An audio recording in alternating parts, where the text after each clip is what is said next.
김범 목사의 아침 묵상 2025년 9월 29일 월요일 아침입니다.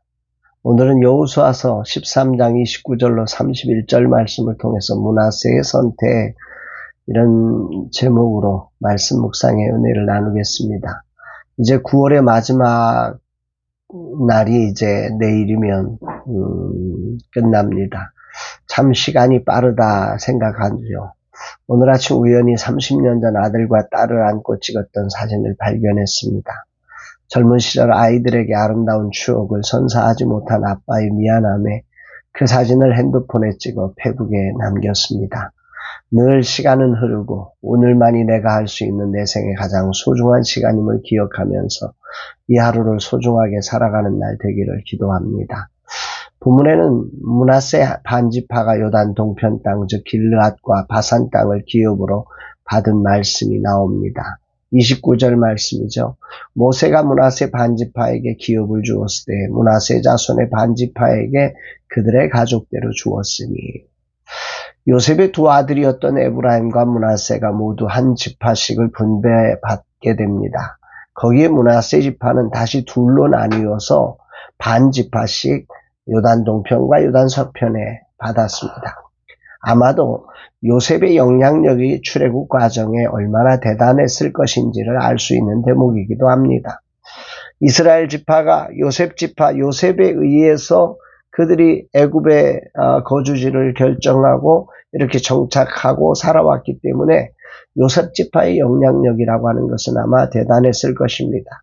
특히 야곱이 장자인 므낫세와 차자인 에브라임을 손을 엇받고 축복한 사건은 이 요셉 지파 내에서의 그 영향력의 가치를 이렇게 방향을 결정하는 또 소중한 자리가 되기도 했습니다.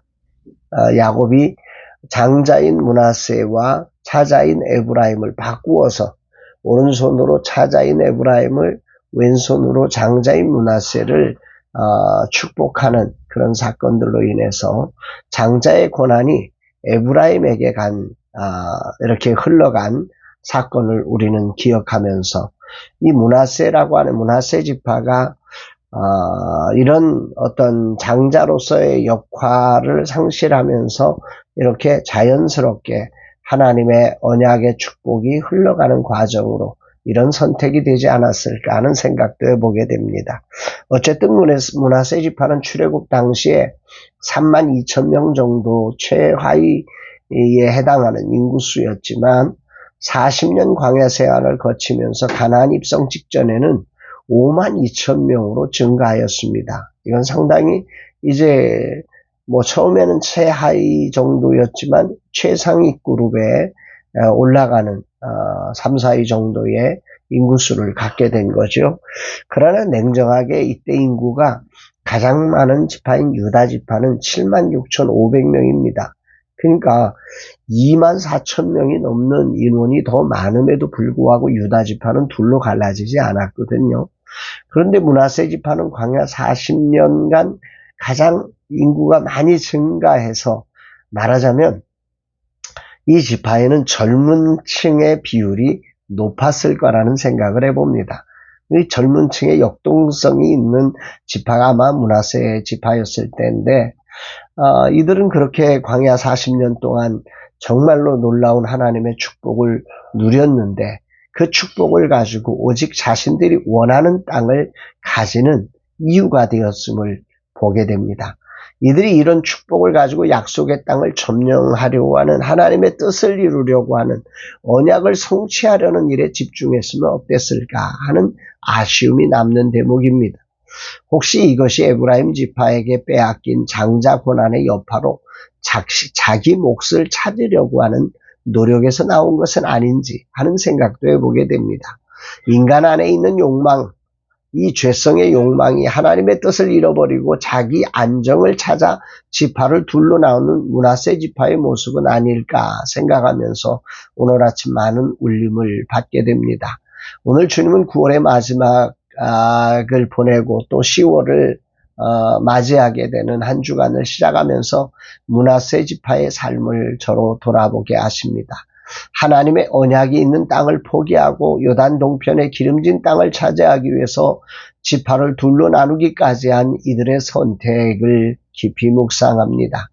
하나님의 언약 성취보다 또 지파의 정체성보다 현실적인 유익을 우선하는 이들의 행동은 과연 하나님께 어떻게 보였을까요?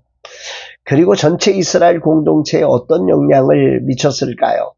모세가 처음 화를 낸 것처럼 하나님께서도 그렇게 하지 않았을까 생각도 해봅니다. 물론 하나님은 이 모든 것들을 섭리 가운데 선용하셔서 이스라엘의 경계로 이들을 사용하셨습니다.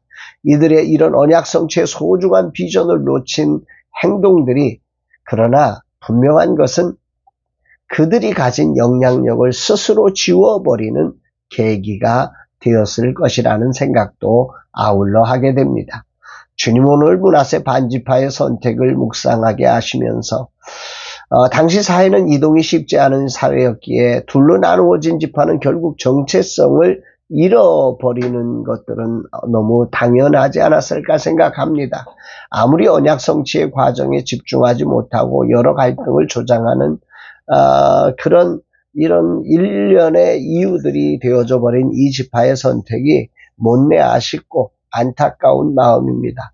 돌아보면 아브라함과 조카 롯의 경우처럼 축복이 나눔의 이유가 되는 경우가 많습니다.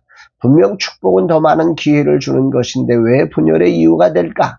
그것은 축복이 더 많은 하나님의 뜻을 이룰 기회가 아니라 자신의 것을 확장할 기회로 여기기 때문이지요.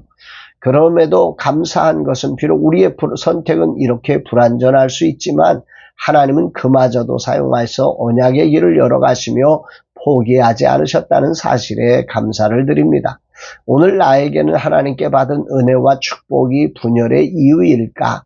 하나님의 뜻을 이루는 기회일까를 돌아봅니다.